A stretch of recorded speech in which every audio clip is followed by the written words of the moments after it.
Novel آبرو قسط number 7۔ اگلے روز علیزہ اپنی فیملی کے ساتھ شاپنگ پر گئی، ساتھ نمرہ بھی موجود تھی۔ دونوں کی کچھ دن بعد ہی بات چیت بحال ہو گئی تھی۔ اذلان اور علیزہ کے درمیان ہوئے کانٹریکٹ کا بھی بس اسے ہی پتا تھا۔ یار یہ بلڈ ریڈ کلر کتنا حسین لگ رہا ہے نا۔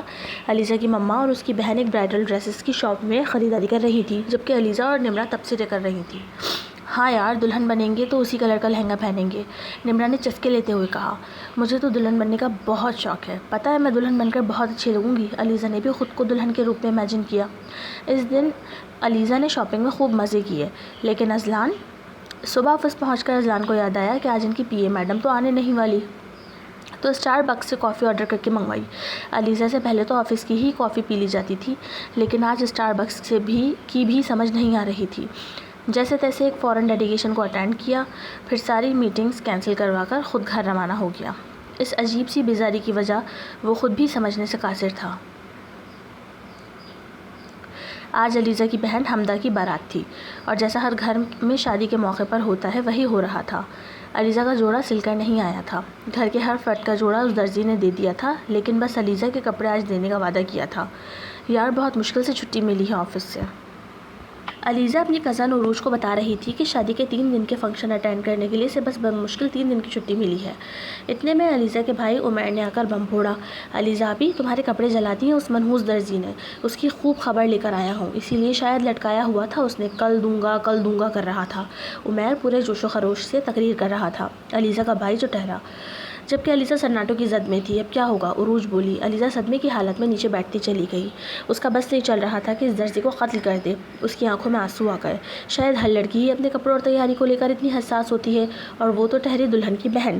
علیزہ، رونا دھونا بعد میں کرنا بیٹا، ابھی بہت کام ہے۔ جاؤ ماموں کی بارات میں جو پہنا تھا پیٹی سے نکال لو، پرفیوم ڈال کر استری کرو اچھا سا، اب ایک دن تو گزارنا ہے نا۔ چلو شاباش، کھڑی ہو جاؤ، مما نے علیزہ کو سمجھایا۔ مجھے نہیں جانا کہیں بھی، آپ لوگ جائیں۔ علیزہ کا میٹر شارٹ ہو چکا تھا۔ ارے دماغ صحیح ہے کیا تمہارا؟ چلو بعد میں منانا سوگ، اور اس درزی سے بھی بعد میں نمٹیں گے، ابھی دوسرا کوئی لفظ نہیں سنوں گی میں۔ کھڑے ہو جاؤ فوراً، بہن کی شادی ہے کسی غیر کی نہیں، بڑی آئی میں نہیں جاؤں گی۔ اس کی مما نے سوگ منانے کا حق بھی چھین لیا تھا۔ بے بسی تھی۔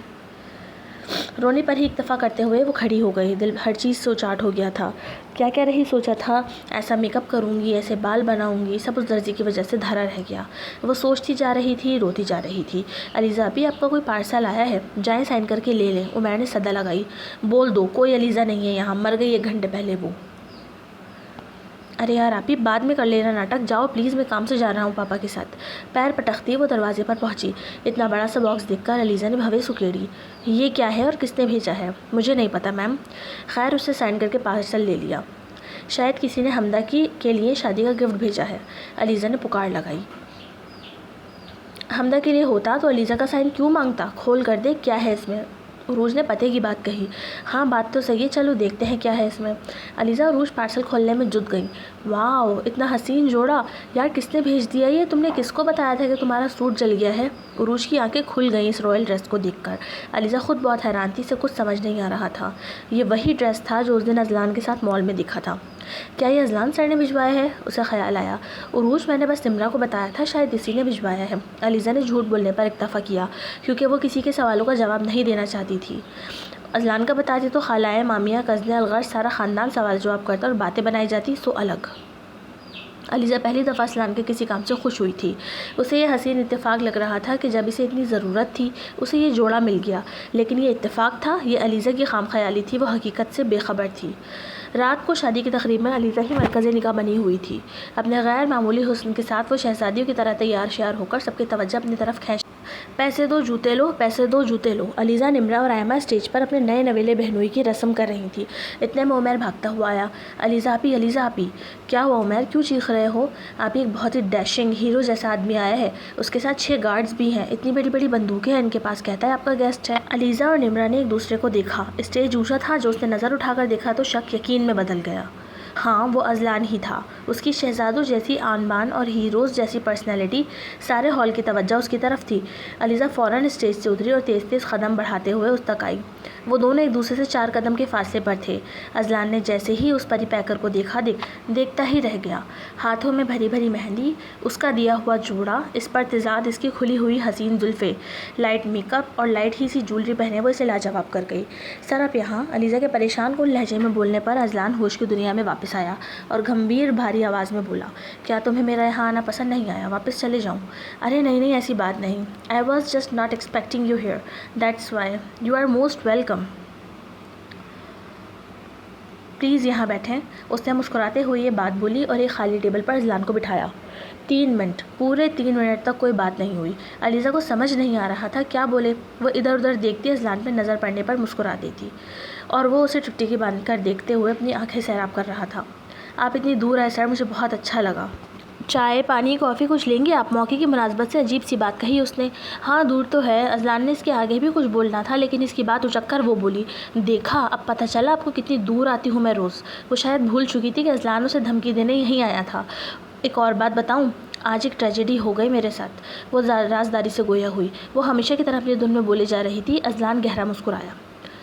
کیا ہوا؟ سب خیریت ہے؟ جی جی سب خیریت ہے، بلکہ اس ڈریس نے بچا لیا مجھے تو۔ میرا ڈریس جلا دیا درزی نے۔ سمجھ نہیں آیا مجھے، یہ دھوبی کا کام ہے کپڑے استری کر کے دینا؟ اس ٹیلر کو کیا ضرورت پڑی تھی جو میرا سوٹ استری کرنے بیٹھا ہو؟ خیر میرا تو بہت موڈ آف ہو گیا تھا، بالکل صحیح ٹائم پر یہ ڈریس آ گیا تو میں پھر سے خوش ہو گئی۔ آپ نے بھیجا تھا نا یہ؟ آخری جملہ اس نے سوالیہ لہجے میں کہا۔ ہاں میں نے ہی بھیجا تھا۔ تھینک یو سو مچ۔ وہ واقعی شکر گزار تھی۔ سر آپ بیٹھے، انجوائے کریں، میں بس ابھی آئی۔ نہیں تم بیٹھی رہو، بس نکلوں گا میں اب۔ ارے ایسا کیسے ہو سکتا ہے؟ بالکل بھی نہیں جانے دوں گی میں آپ کو ایسے ہی۔ Please be my guest. یہ کہہ کر وہ فوراً اپنے ماما پاپا کے پاس آئی۔ اذلان کی نگاہوں نے دور تک اس کا پیچھا کیا۔ آج اس پر سے نظریں ہٹانا مشکل لگ رہا تھا۔ پاپا کچھ کم مرچوں والا بہترین سی جگہ کا کھانا منگوا کر دیں، اٹیلین اور چائنیز، بریانی اور قورمہ تو شاید یہ نہ کھائیں، اور آپ دونوں چلیں میں ملوا دوں آپ کو۔ سمجھ نہیں آ رہا مجھے تو کہ یہ آ کیسے گئے۔ میں نے تو چھٹی کی خاطر ویڈنگ کارڈ اور اس کے ساتھ اپلیکیشن اٹیچ کر کے دی تھی، نام تک نہیں لکھا تھا۔ ان کو پتہ نہیں کیا سوچی جو اتنی دور آ گئے۔ وہ باتیں کرتے ہوئے اپنے ماں باپ کو اذلان سے ملوانے لائی۔ رسمی الیک سلیک کے بعد وہ دونوں رخصتی کی تیاری کی غرض سے واپس چلے گئے اور اتنے میں ہی عمیر نے اذلان کے لیے منگوایا ہوا کھانا ٹیبل پر لگوا دیا۔ اس سب کی کیا ضرورت تھی علیزہ؟ وہ ناراضگی سے گویا ہوا۔ سر ایسی کوئی بات نہیں ہے، یہ کھانے کا ہی وقت ہے، please have some thing. Alizeh کے اصرار پر اس نے اپنی پلیٹ میں ایک ٹرکش کباب رکھا اور فورک کی مدد سے اسے توڑ کر پہلنے والا منہ میں ڈالا۔ اس کا ہر انداز ہی اتنا پرکشش تھا کہ کئی لڑکیاں بس ٹکٹکی باندھے اس شہزادے کو دیکھ رہی تھی۔ اتنے میں علیزہ نے چاؤمن کے پلیٹر سے اٹھا کر تھوڑی چاؤمن اس کی پلیٹ میں ڈالی۔ Hey Aliza, what are you doing? Stop it. جی نہیں جناب، اب میں جو آپ کی پلیٹ میں سرو کرتی جاؤں آپ کو کھانا ہی ہوگا۔ علیزہ نے اس ادا سے یہ بات بولی کہ اذلان بس اسے دیکھ کر رہ گیا، اس سے کچھ کہا ہی نہیں گیا۔ علیزہ نے کبھی پہلے اس طرح اس انداز میں اس سے بات نہیں کی تھی۔ وہ اس وقت بس اس کی گھنی زلفوں اور آنکھوں کے اداؤں میں کھویا ہوا تھا۔ ڈنر کے بعد اذلان کے مینیجر نے اس کے اشارے پر ایک لفافہ علیزہ کے سامنے کیا۔ یہ کیا ہے؟ علیزہ نے اس خاکی لفافے کو پکڑتے ہوئے بولا۔ میری طرف سے ویڈنگ گفٹ ہے، چلتا ہوں میں اب، کل صبح ملاقات ہوگی۔ وہ کھڑے ہوتے ہوتے یہ جتا گیا تھا کہ کل آفس کو آف کرنے کا سوچنا بھی مت۔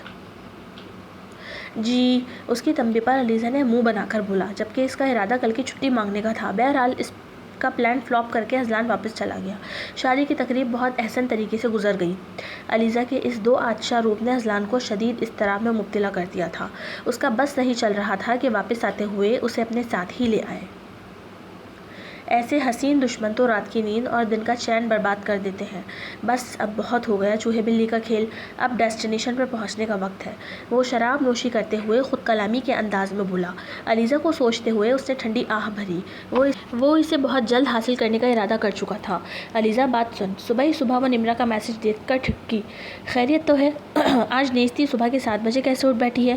علیزہ نے رپلائی کیا، یار مجھے کچھ بات کرنی ہے تم سے، بات سیریس ہے۔ ہاں ہاں بول نمی، کیا ہوا؟ تجھے سب ٹھیک ہے نا؟ میں ٹھیک ہوں لیکن مجھے اذلان کی حرکتیں کچھ ٹھیک نہیں لگ رہی۔ کیا مطلب؟ میں سمجھی نہیں۔ مطلب یہ کہ مجھے کوئی بہت بڑی گڑبڑ لگ رہی ہے۔ علیزہ، اذلان ایسا بالکل نہیں ہے جیسا وہ دکھ رہا ہے۔ مجھے لگتا ہے اس کے دماغ میں کچھ چل رہا ہے، کچھ بہت ایکسٹریم۔ کیا بولے جا رہی ہے نمرا؟ مجھے بالکل سمجھ نہیں آ رہا کیا چل رہا ہوگا ان کے دماغ میں۔ وہ سب مجھے نہیں پتا لیکن کچھ تو ہے، کیونکہ ہم اسے جانتے ہیں۔ وہ جس طرح کل تمہاری تقریب میں بنا بلائے آ کر بیٹھ گیا اور اس کا تمہاری طرف بیہیویئر، دال میں کچھ کالا ہے، تم اس سے بچ کر رہو۔ کیا بکواس کی جا رہی ہے؟ میں ان کے ساتھ تقریباً 6 مہینے سے ہوں، آدھا دن ہم ساتھ گزارتے ہیں، مجھے تو ایسا کچھ نہیں لگا کبھی۔